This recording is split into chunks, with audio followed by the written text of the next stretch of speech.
NASDAQ recognition. NASDAQ congratulates Ripple on their acquisition of Metco. Ripple. XRP Lion. XRP price could repeat legendary 61,000 surge like 2017. XRP Lion 1 AQ Messenger of God. The best thing what could happen for the XRP community was the SEC lawsuit. XRP was very cheap. It was basically for free, LOL. I hope your bags are ready for a wild ride. Akin Perkins holding XRP be like, let's go! 50 years ago, trying to work with the industry. And at the end of the day, if you have a plethora of CBDCs, you still have the need to settle from the British pound to the Argentinian peso. And we're really trying to position XRP, because it's so scalable, because it's so cheap per transaction, so fast, as that bridge asset. And if we can make the entire global economy more efficient for global trade by using that bridge asset, so again, the core of what Ripple's solving today, a cross-border transaction, typically viewed as SWIFT, is slow, it's expensive, it's error-prone.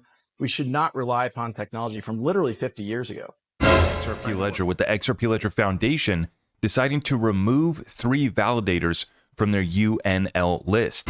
Now remember, UNL stands for Unique Node List. This is the 35 validators that get to vote on amendments and the direction of the XRP ledger.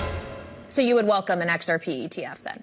We would certainly welcome it, and I think it's inevitable that there'll be, multiple ETFs around different tokens. And I think you'll even see ETFs potentially around baskets that also, I think, further diversify that risk. I think we're going to see a lot of filings come out for Ethereum. I even think we might see something for Ripple, given the recent progress. You notice that Grayscale just added Ripple to one of their trusts. It's publicly traded. So it wouldn't surprise me if we saw Ripple or Ethereum spot ETFs out there. ETF? How about an XRP ETF? I know you got Ether out there. How about XRP? Can you answer that? I can't.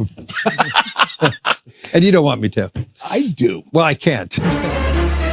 What I'm thinking, if the World Bank are calling XRP a stable coin, and they are also highlighting the burn rate as a primary factor in creating stability and stabilization of the XRP price, my thought process was, well, what does the price of an XRP have to be in order for the burn rate to counteract the growth or the price in order to maintain a stable value? I hope I'm explaining that properly. So I went into the rabbit hole and I did the calculations and I figured out what the price would have to be for XRP for the burn rate to be the exact balance of the growth of the network.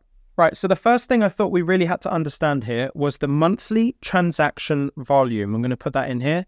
Monthly transaction volume. We're going to actually, in the formula, refer to this as M.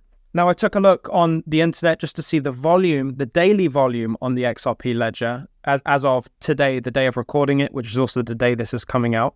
And I found it was $969,698,115. That's just under $1 billion. Now, obviously, you have to times that by 30 to get the monthly amount, which actually brings us to $28,990,943,450 over the course of a month on the XRP ledger. Now, that's number one. Number two, we obviously have to look at the growth rate of the XRP ledger and XRP as a whole. Now, this is very difficult because sometimes it can go up 90% and it can go down.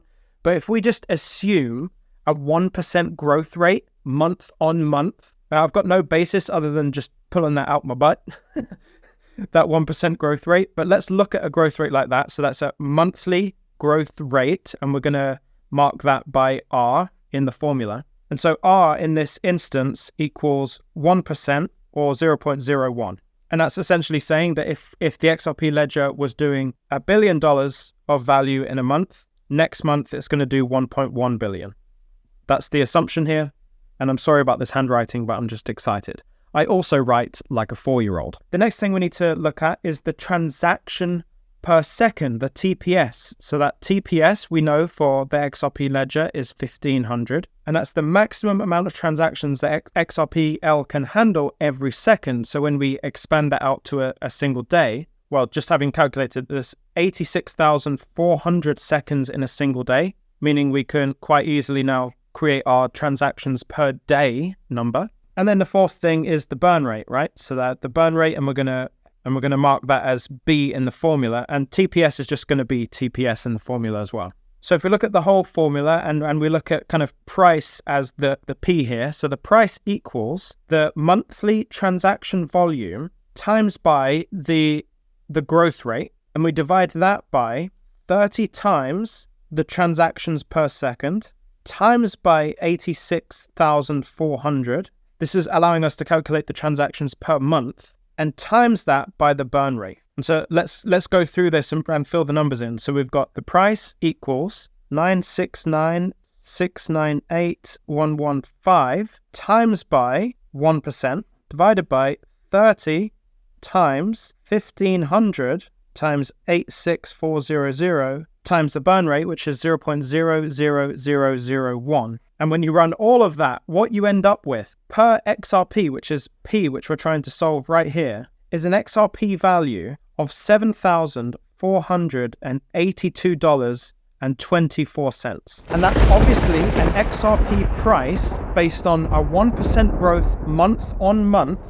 And with that growth of 1% month on month and the burn rate, in order to counterbalance the growth with the burn rate, it would have to be $7,482.24, right? So my mind was blown. I was like, okay, well, let's say it's not 1%.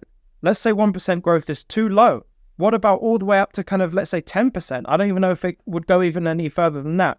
And I've got answers for you as well. So very quickly, I've just calculated exactly what XRP's price would be with different growth rates every month. So we have anywhere ranging from kind of a 1% growth rate every month all the way over to 10% growth rate every single month. And these are the different price points required in order to balance with the burn rate, the growth of the market as well. So anywhere from 7,482 all the way up to $74,822 would be required for XRP to be at a stable price to balance with the burn rate. Now, the price gets redonkulous when you start looking at the derivatives market. And imagine that the derivatives market is all on the XRP ledger. You start getting like in the billions of dollars for an XRP. No, I'm not taking a stance on that, like where I see all of that.